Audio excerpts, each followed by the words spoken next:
Hello students, welcome to EPG Pathshala. I am Dr. Sanyog Jain from Naipar Mohali. So today we are going to discuss about a module entitled Challenges related to per oral delivery of proteins and peptides and strategies for their effective delivery under the paper Novel Drug Delivery System Part 2. So we will be discussing challenges and associated strategy for the transdermal delivery of the protein.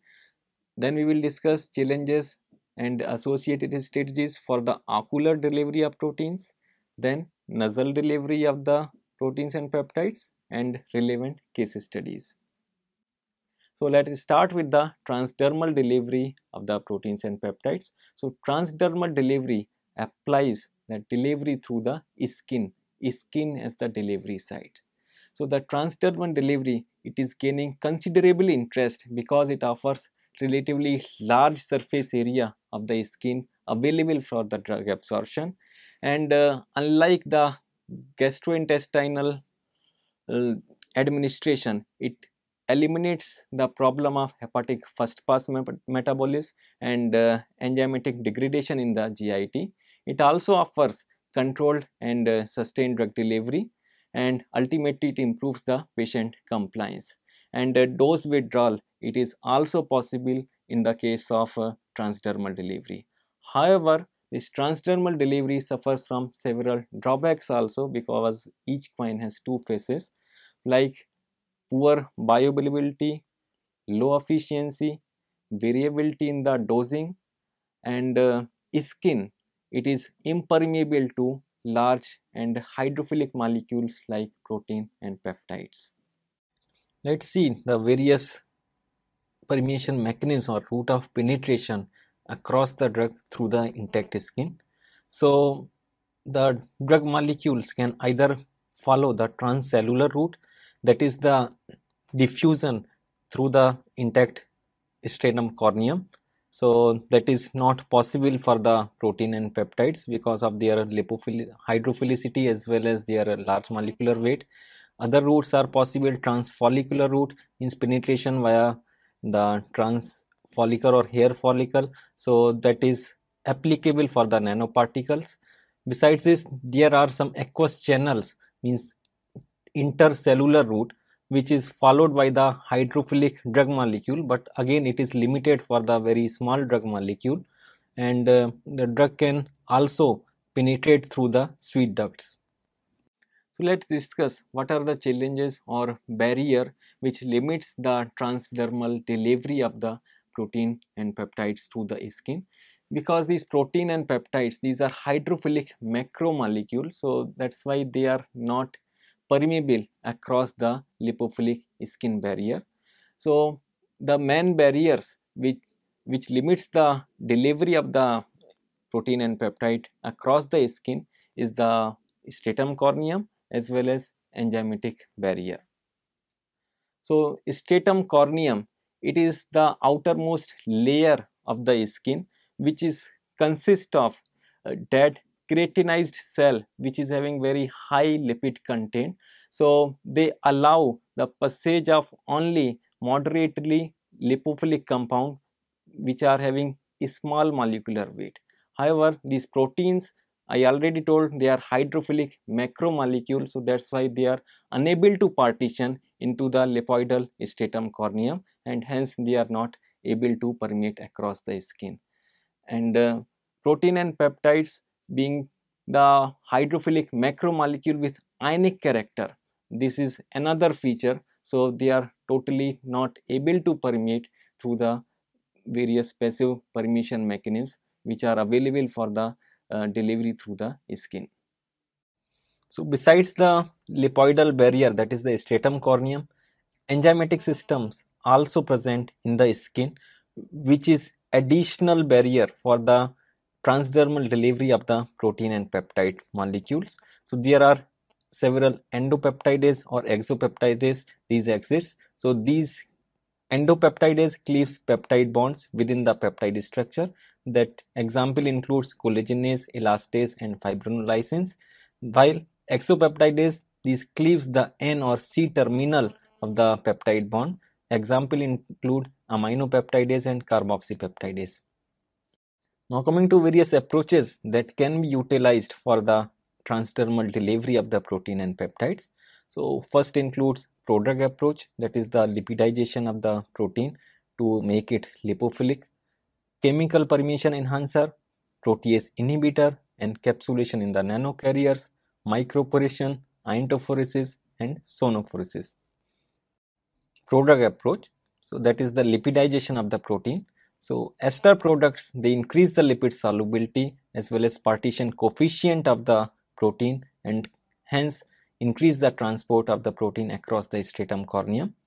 And upon reaching the epidermis, the pro-moiety is cleaved due to the enzymatic hydrolysis. So the free drug or free protein, it is released. One case study is there. Foldavari et al. Showed that the permeation of interferon alpha, it was increased by 2.5 to 5 times when delivered as an acyl derivative. They also demonstrated the dependence of the permeation on fatty acid chain length. As the alkyl chain length increased from 12 to 16, the transdermal delivery was significantly increased for the protein molecule. This figure shows the schematic diagram how the product can be synthesized for the protein molecule, and the second one shows the fold increase in the transdermal permeation of the protein in the form of prodrug. So delivery along with the chemical permeation enhancer can increase the transdermal permeation. So this chemical permeation enhancement has been widely used in assisting the transdermal delivery of the small molecules and protein and peptides as well.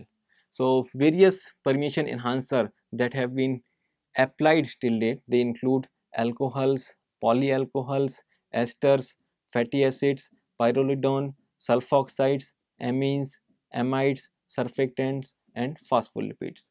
So the different mechanisms applied for different classes of permeation enhancer, how they improve the permeability. So for example, fatty acids act by fluidizing the stratum corneum lipid bilayer, so that's why they increase the permeability. On the other hand, alcohol act by extracting the stratum corneum lipids. Polar co-solvents such as propylene glycol, they help in the solubilizing the enhancer in the stratum corneum layer. However, there are several drawbacks associated with the chemical permeation enhancer, like their irritation potential. If they are used in the large quantity or above a certain threshold level, they cause skin irritation, which is not desirable. Second, the compatibility of the protein and peptides with the enhancer. This is again very important feature because most of the permeation enhancer, they are either surfactant or alcohol, which are non-denaturant for the stability of the protein and peptide, and degradation or alteration in the protein or peptide structure, it can also take place because of the permeation enhancer. I would like to present one case study on the use of permeation enhancer to increase the transdermal permeation. The effect of permeation enhancer, ethanol, and the combination of ethanol and terpene, that is cineol, on the permeation of the thyrotropin releasing hormone analog p-glu-3-methyl his proamide, in short MTRH, across the human epidermal membrane was studied. In the presence of 50% ethanol, the flux of peptide increased approximately 3 times. In the donor solution of the 3% cineol in combination with 47% ethanol increased the penetration of MTRH to 1.6 microgram per centimeter square hour compared to 0.92 microgram per centimeter square hour for the TRH. So that is approximately 1.4-fold increase in the permeation. Protease inhibitor. Protease inhibitor, it is also attractive approach to improve the transdermal permeation of the protein peptide drugs. So these help in bypassing the enzymatic barrier of the skin. So the mechanism of action behind the protease inhibitor varies from case to case. So enzyme activity is inhibited by tight binding or covalent linkage of the inhibitor to active sites on the enzyme, or inhibitors may also act by chelation of the metal ions essential for the activity of the proteolytic enzymes.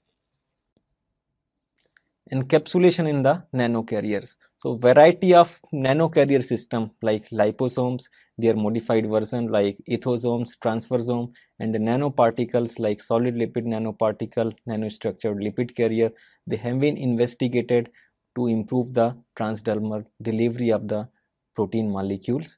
So these encapsulation increase the deposition of the molecules in the stratum corneum and upper skin layer. By the virtue of encapsulation method, the delivery of both hydrophilic macromolecule, it is also possible, and additionally these nanocarrier systems, these are reported to follow the transfollicular route for skin permeation. So this is the added advantage of using the nanocarrier system. So here is one case study based on the nanoparticles for improving the transdermal permeation. Foldavari et al. Proposed lipid-based delivery system, especially the liposome, for the transdermal delivery of interferon alpha. So, liposome have been found effective for the cutaneous delivery of vaccines and have shown enhanced skin delivery of the protein.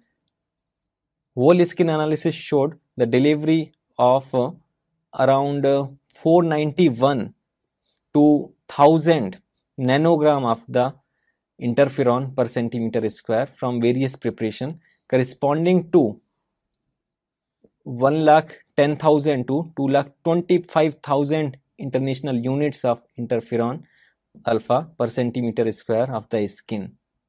So that you can see the tremendous difference, several hundredfold difference or augmentation in the permeation can be observed. And liposome encapsulation increase the cutaneous delivery of the interferon alpha. So that is shown in this figure. Microporation or microneedle assisted delivery of the proteins. So microporation refers to the creation of the micron size channel through the skin to assist the transdermal delivery of the molecules. These microchannels bypass the stratum corneum barrier and they directly reach into the epidermal layer.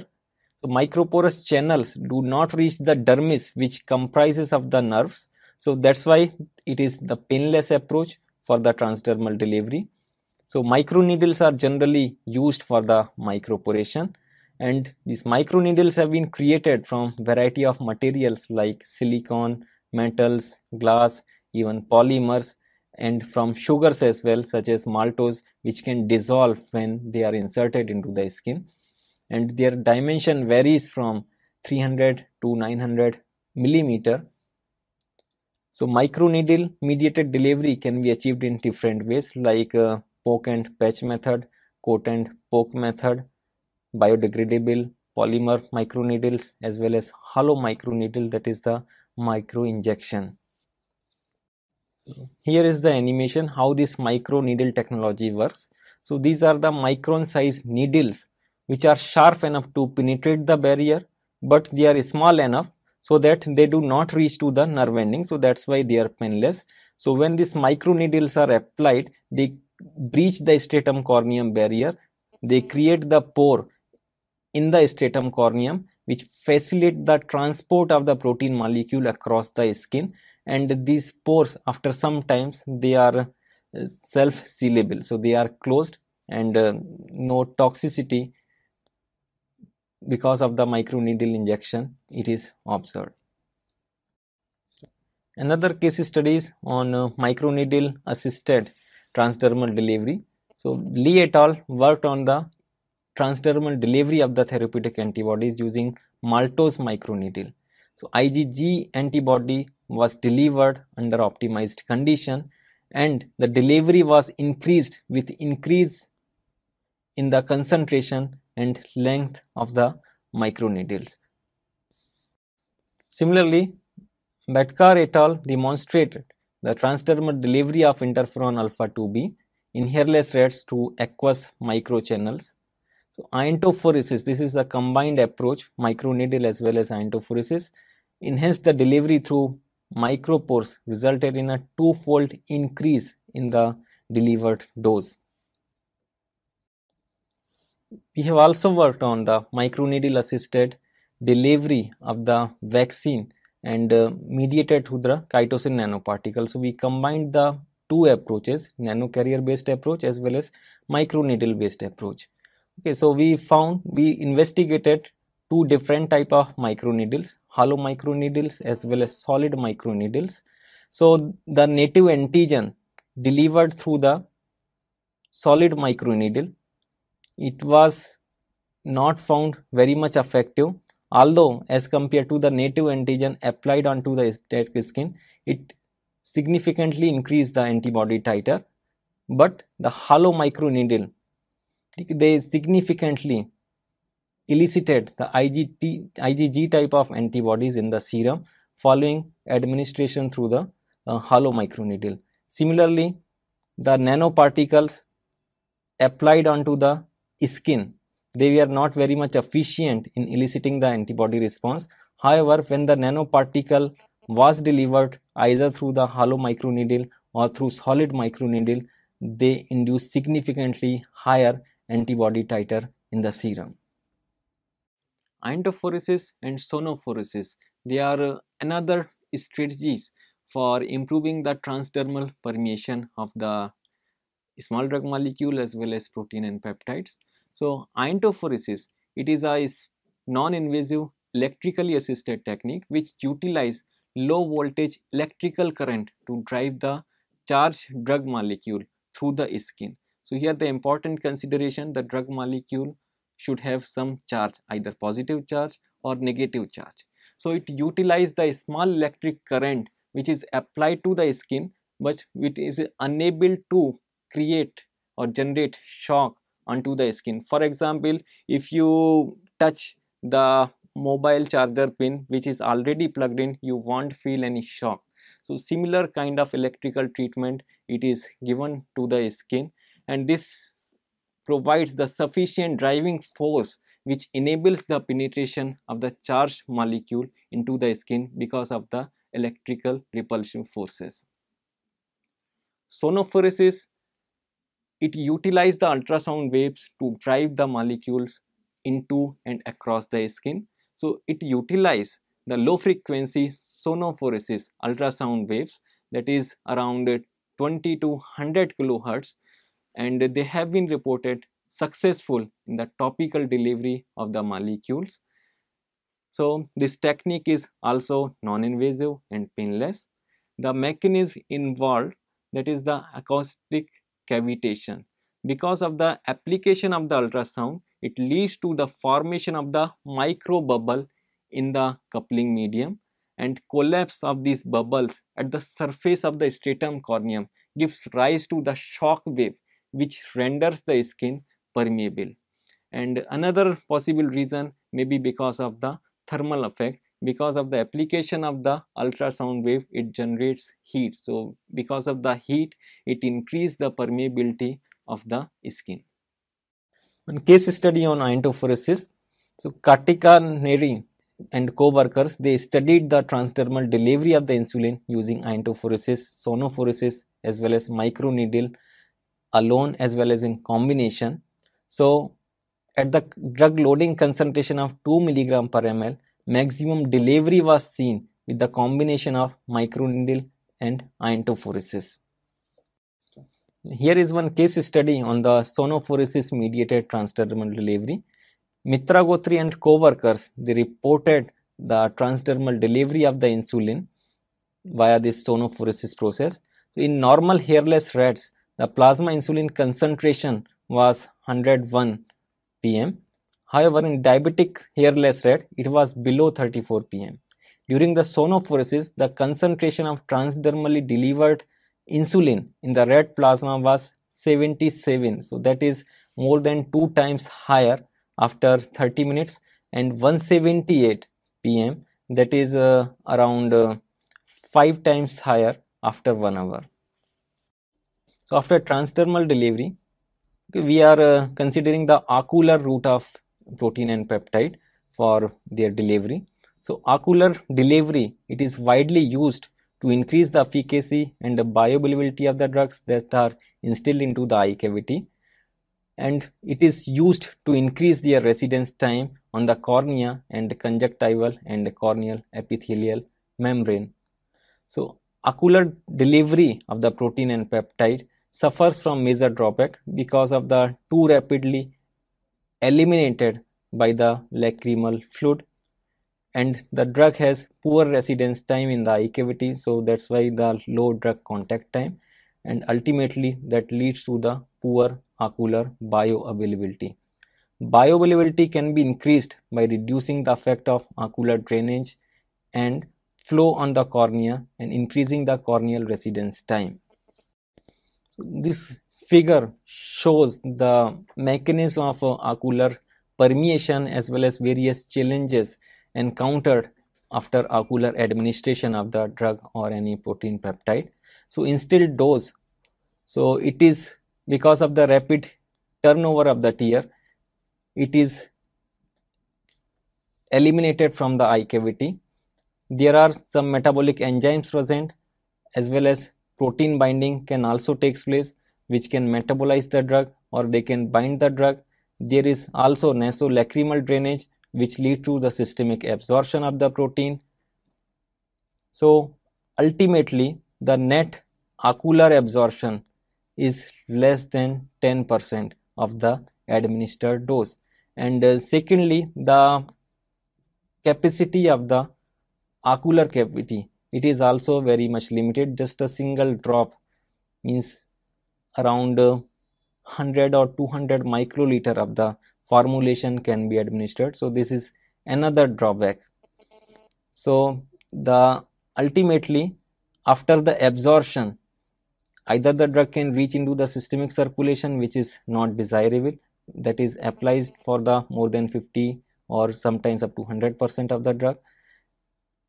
The ocular bioavailability is less than 10% for most of the drug, and ultimately after absorption the drug can reach into the aqueous humor and deep ocular tissues. So, different approaches like penetration enhancer, prodrug approach, nanocarrier based approach or mucoadhesive particulate carriers can be applied to improve the ocular bioavailability of the drug molecules. Similar to the transdermal delivery, penetration enhancer also plays significant role in improving or promoting the penetration of the drug through the corneal barrier.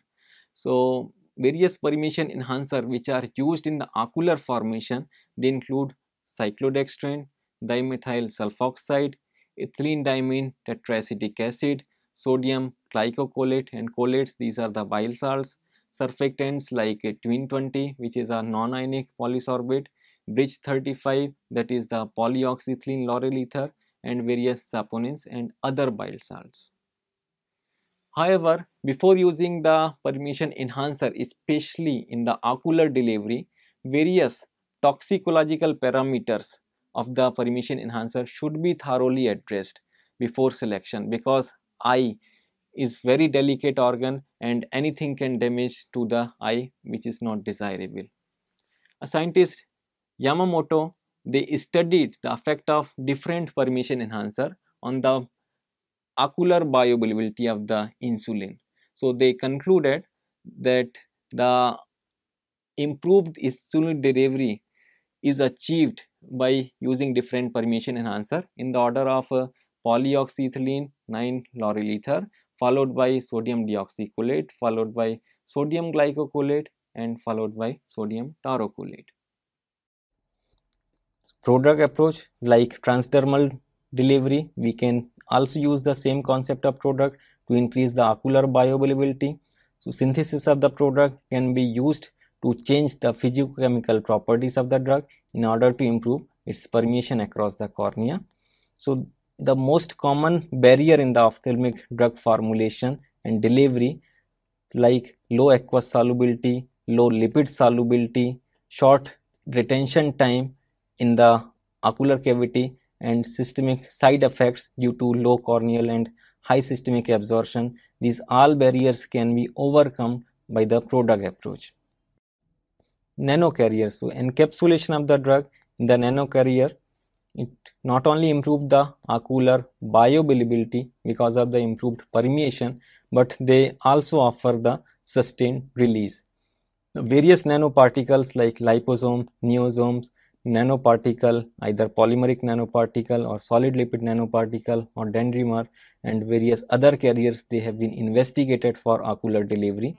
So these nanoparticles provides the protection to the encapsulated drug from enzymatic degradation, and if we can use the mucoadhesive polymer, then we can certainly increase the ocular retention time of the nanoparticle inside the corneal membrane. So here is few case studies based on the nanocarrier systems. So Plyer et al. Investigated the ability of the liposomes to deliver the immunosuppressant agent cyclosporin A to the rabbit eye. They tested the liposome encapsulated cyclosporin A or olive oil drops containing equivalent concentration of the cyclosporin A, so which are denoted by cyclosporin A liposome or cyclosporin drops. So liposome yielded significantly higher levels of the cyclosporin A in the aqueous and vitreous humor in the sclera compared to drops, evincing the requirement of the nanocarrier system. In another study, solid lipid nanoparticles were prepared using compritol, poloxamer as well as twin 80. So solid lipid nanoparticles were then investigated for cellular uptake into rabbit corneal epithelial cells and evaluated for potential cytotoxicity. And it was observed that the topical ophthalmic delivery of cyclosporin was significantly enhanced via administration of solid lipid nanoparticles. Mucoadhesive particulate carriers, because the corneal and conjunctival membrane, they have the net negative charge, and hence they can interact with cationic polymers, so that can lead to mucoadhesiveness. So they interact intimately with these structures. So this ultimately result in increase in the concentration as well as residence time of the polymer associated drug. So among the mucoadhesive polymer, chitosan, which is a well known permeation enhancer and cationic charge natural or polymer, it has the unique property like biocompatibility, biodegradable backbone, and it also enhances the paracellular transport of the drug while loosening the tight junction. So another case study based on the chitosan nanoparticle using the same cyclosporin has been investigated, and after topical installation of cyclosporin loaded chitosan nanoparticle, the therapeutic concentration in the external ocular tissues, that is the cornea and conjunctiva, was found to be at least for 48 hours. After transdermal ocular, we are now going to discuss nasal delivery of the protein and peptide. So nasal route, it is another attractive non-invasive alternative to the oral route as well as invasive parenteral route. The several advantages which are associated with the nasal route, that it eliminates the gastrointestinal enzymatic degradation as well as first pass metabolism, which are the major drawback associated with the oral route. Nasal delivery, it is a needle free technique, non-invasive and painless, so obvious advantages are there. It does not require any sterile manufacturing process like which is associated with the parenteral application. It can be self-administered and facilitate the rapid onset of both local as well as systemic drug action. Attractive delivery route, nose to brain delivery, it has been investigated and it opens the door for the targeting of the drug to the central nervous system through nasal route. However, it is also associated with several drawbacks. The physical barrier of the nasal epithelium, it is the main limitation with respect to the absorption of the drug through nasal route, because rapid mucociliary clearance limits the time available for the drug absorption. So the surface area, it is very much limited, as well as residence time or transit time in the nasal cavity, it is also very much limited. So these are the two major drawback for the absorption through the nasal route, And another possible drawback is the relatively small amount of the drug that can be administered through nasal route because of the limited capacity of the nasal cavity or nostril. So hardly 200 microliter, that is just 0.2 ml of the drug, can be administered into the each nostril. So for example, if the drug dose is very high, then they are not possible to deliver through the nasal route. This figure shows the nasal epithelium and different type of cells in the nasal epithelium.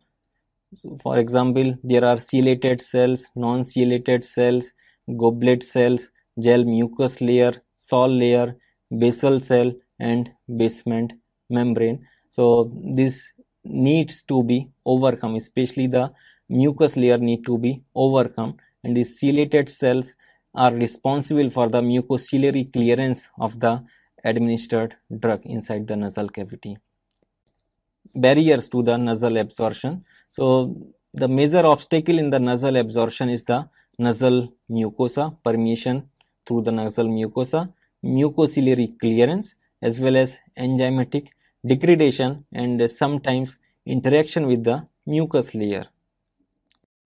So like mucous membrane of the gastrointestinal tract, nasal mucosa also limits the transport of the polypeptide because they are large hydrophilic macromolecules. Mucociliary clearance, it is another barrier. So for this, the mucus layer, it is propelled from the interior towards the posterior part of the nasal cavity in a coordinated manner by the beating synchronized cilia. This is generally called the methachronal wave, which thus gradually translocates the particulates towards the nasopharynx for eventual discharge into the gastrointestinal tract. So the mucus layer is renewed every 15 to 20 minutes, which concomitantly restricts the time available for the drug absorption. So because of the mucociliary clearance, the drug molecules are absorbed or they reach into the GIT, as well as because of the mucus turnover, the residence time is hardly 15 minutes available for the absorption. The enzymatic degradation and mucus interaction, it is another important barrier. So various protease and peptidase, which naturally reduce the permeation of the various protein peptide drugs, they exist in the nasal mucosa, and other enzyme systems like cytochrome P450 family, carboxyl esterase, aldehyde dehydrogenase, epoxide hydrolase, DT diphorase, and glutathione transferase, these also exist. So in addition, the components of the mucus may undergo electrostatic interaction with the drug molecule and thereby alter its absorption and activity. So different approaches like mucoadhesive polymer, thermal polymer, pH sensitive polymers, these can be used to improve the nasal absorption of the protein and peptide drugs. Mucoadhesive polymer, they not only increase the residence time in the nasal mucosa, but at the same time they are reported to inhibit the enzymatic degradation, thereby improving the absorption of the nasally administered drug molecules. So there are few desirable properties, like they should be able to form the hydrogen bonds, and they possess the charged groups, preferably anionic groups, so that they can interact with the mucin.